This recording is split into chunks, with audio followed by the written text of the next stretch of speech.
My nephew Donnie sure enjoys that set of drums I bought him. And to show his appreciation, he plays them all the time. Oh, he takes out time to eat his lunch, and then back he goes. Sometimes I wish he didn't appreciate him so much. He's getting good at him, too. Too good. Say, Donnie! Yeah, Uncle Dunkle? I want to take a little snooze, so hold it down on those skins, as you call them, okay? Okay. I'll think about doing my history homework. Instead of thinking about it, I think you better do it. I will, Uncle Dunkle. But for a few minutes, I think I'll just play my good old drums a little bit more. I'll play 'em soft-like. Soft? It can't be done. That's like jumping in the pool and only getting damp.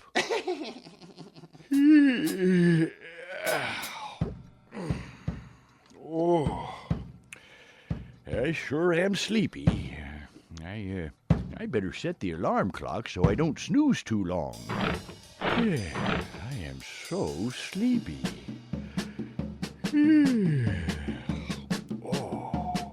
Oh, this couch feels so good.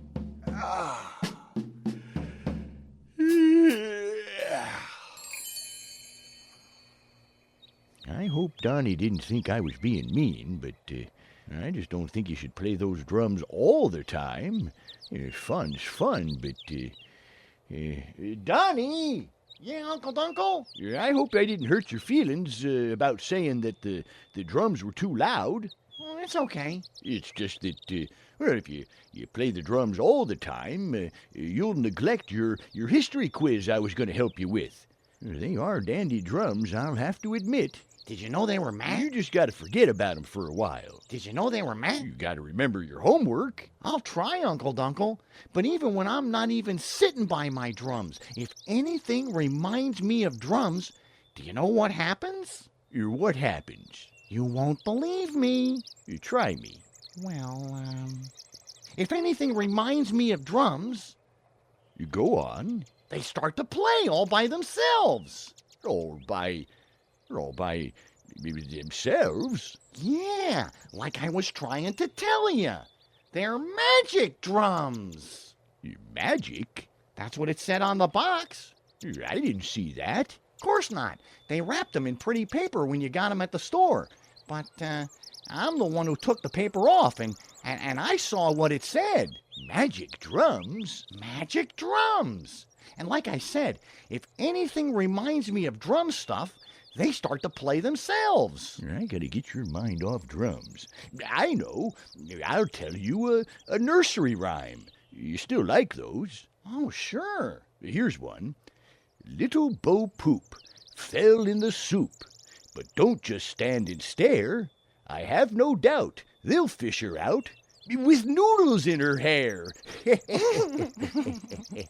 You just made that one up. Tell me an old one. There was the one about the piper's son. Let's see. How did it go? Tom Tom. Tom Tom. I forgot. Tom Tom is what one of my drums is called. Tom Tom, the piper's son, is a different kind of Tom Tom. Knock it off, you magic drums! Gee! I said desist! That's better. We got us a real problem here, Donnie. Smart aleck drums. We got to get our minds on something else, Donnie. Like what, Uncle Dunkle? Well, I thought it'd be kind of nice, while we're sitting outside here on the patio, to have a second breakfast. Sounds groovy. I thought maybe some chocolate milk and Don't say it. rolls. Don't say what? You already said it. Rolls reminds me of my drums. You drum rolls. Ew, that's right. I meant cinnamon rolls, you goofy drum. Now pay attention. Yeah, they're magic drums, sure enough. Well, Let's not think about drums anymore. Let's think about your history quiz. And I'll just look at these questions I wrote down. Here's one.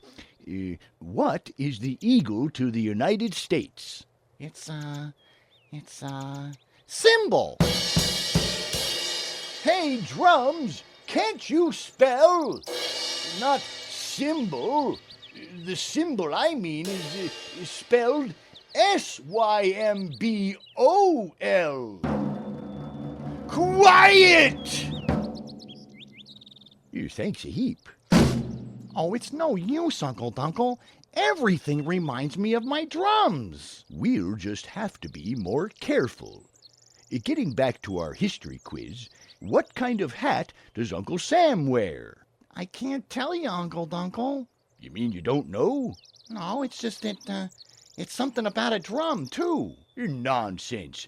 Just tell me, what kind of hat does Uncle Sam wear? Well, you asked for it. A hi-hat.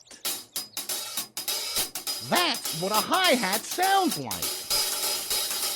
Too loud! That's enough to make me jump out of my skins!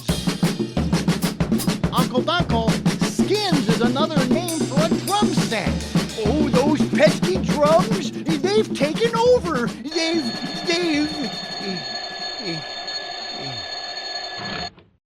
Wait a minute. I don't hear the drums anymore. Strange. What am I doing here on the couch? Oh, sure. I remember now. I took me a little snooze. I was sound asleep, and I must have been dreaming. Hey, Donnie, come here. Have I got a dream to tell you about?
Extracts from Letters to the Mother. Denver, April 3rd, 1897. I have now been living several days in the same hotel with Jacob Fuller. I have his scent. I could track him through 10 divisions of infantry and find him. I have often been near him and heard him talk. He owns a good mine and has a fair income from it, but he is not rich. He learned mining in a good way by working at it for wages. He is a cheerful creature, and his 43 years sit lightly upon him. He could pass for a younger man, say 36 or 37. He has never married again. Passes himself off for a widower. He stands well, is liked, is popular, and has many friends. Even I feel a drawing toward him myself. the paternal blood in me making its claim. How blind and unreasonable and arbitrary are some of the laws of nature. The most of them, in fact. My task is becoming harder now. You realize it. You comprehend and make allowances, and the fire of it has cooled, more than I'd like to confess to myself. But I will carry it out. Even with the pleasure paled, the duty remains, and I will not spare him. And for my help, a sharp resentment rises in me when I reflect that he who committed that odious crime is the only one who has not suffered by it. The lesson of it has manifestly reformed his character, and in the change he is happy. He, the guilty party, is absolved from all suffering.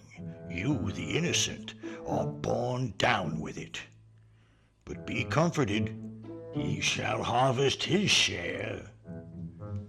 Silver Gulch, May 19th.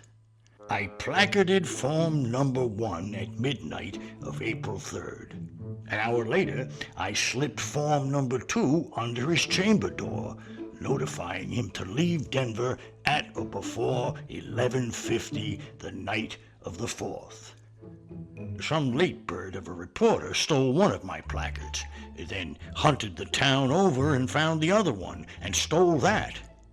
In his manner, he accomplished what the profession call a scoop. That is, he got a valuable item, and saw to it that no other paper got it. And so his paper, the principal one in town, had it in glaring type on the editorial page in the morning, followed by a Vesuvian opinion of our wretch, a column long, which wound up by adding $1,000 to our reward on the paper's account. The journals out here know how to do the noble thing, when there's business in it. At breakfast, I occupied my usual seat, selected because it afforded me a view of Papa Fuller's face, and was near enough for me to hear the talk that went on at his table.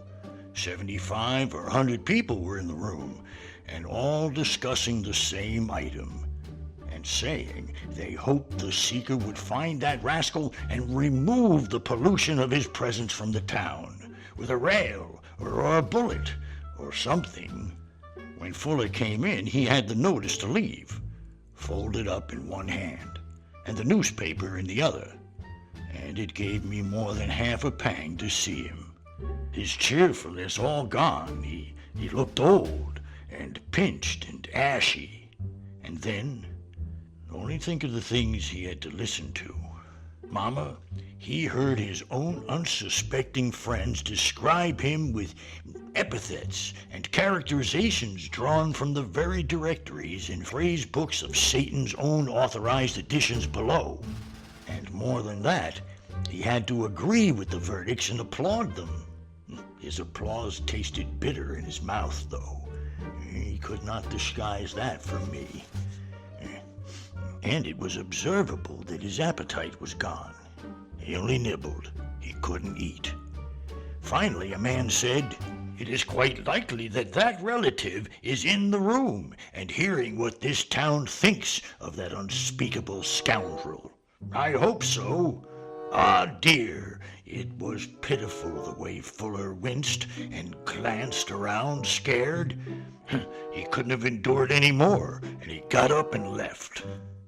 During several days, he gave out that he had bought a mine in Mexico and wanted to sell out and go down there as soon as he could and give the property his personal attention. He played his cards well, said it would take $40,000, a quarter in cash, the rest in safe notes, but that as he greatly needed money on account of his new purchase, he would diminish his terms for cash in full. He sold out for $30,000. And then, what do you think he did? He asked for greenbacks and took 'em, saying the man in Mexico was a New Englander with a head full of crochets, and preferred greenbacks to gold or drafts. People thought it was queer, since a draft on New York could produce greenbacks quite conveniently. There was talk of this odd thing, but only for a day. That is, as long as any topic lasts in Denver. I was watching all the time. As soon as the sale was completed and the money paid, which was the 11th, I began to stick to Fuller's track without dropping it for a moment. That night, number 12, it was a little past midnight. I tracked him to his room, which was 4 doors from mine in the same hall. Then I went back, and I put on my muddy day laborer disguise, darkened my complexion, and sat down in my room in the gloom, with a gripsack handy, with a change in it, and my door ajar, for I suspected that the bird would take wing now. In half an hour, an old woman passed by, carrying a grip. I caught the familiar whiff, and I followed with my grip, for it was Fuller. He left the hotel by a side entrance, and at the corner he turned up an unfrequented street and walked 3 blocks in a light rain and heavy darkness, and got into a 2-horse hack, which of course was waiting for him by appointment. I took a seat, uninvited, on the trunk platform behind, and we drove briskly off. We drove 10 miles, and the hack stopped at a way station and was discharged. Fuller got out and took a seat on a barrow under the awning, as far as he could get from the light. I went inside and watched the ticket office. Fuller brought no ticket. I brought none. Presently the train came along and he boarded a car. I entered the same car at the other end and came down the aisle and took the seat right behind him. When he paid the conductor and named his objective point, I dropped back several seats while the conductor was changing a bill, and when he came to me, I paid to the same place, about 100 miles westward. From that time, for a week on end, he led me a dance. He traveled here and there and yonder, always on a general westward trend. But he was not a woman after the first day. He was a laborer, like myself, and wore bushy, false whiskers. His outfit was perfect, and he could do the character without thinking about it, for he had served the trade for wages. His nearest friend could not have recognized him. At last, he located himself here, the obscurest little mountain camp in Montana. He has a shanty, and he goes out prospecting daily. He's gone all day and avoids society. I am living at a miner's boarding house, and it is an awful place. The bunks, the food, the dirt, everything. Everything.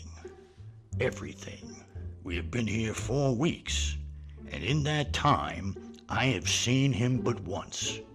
But every night, I go over his track, and I post myself.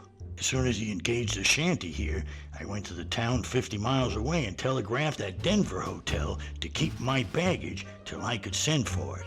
I need nothing here but a change of army shirts, and I brought that with me. The Denver episode has never found its way here, I think. I know most of the men in camp, and they have never referred to it, at least in my hearing. Fuller doubtless feels quite safe in these conditions. He has located a claim 2 miles away, in an out-of-the-way place in the mountains. It promises very well, and he is working it diligently. But the change in him, he never smiles, and he keeps quite to himself, consorting with no one. He was so fond of company and so cheery only 2 months ago. I have seen him passing along several times recently, drooping, forlorn, the spring gone from his step, a pathetic figure. He calls himself David Wilson. I can trust him to remain here until we disturb him. Since you insist, I will banish him again. But I do not see how he can be unhappier than he already is. I will go back to Denver and treat myself to a little season of comfort and edible food and endurable beds and bodily decency. Then I will fetch my things and notify poor Papa Wilson to move on.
The Baker Street Blues.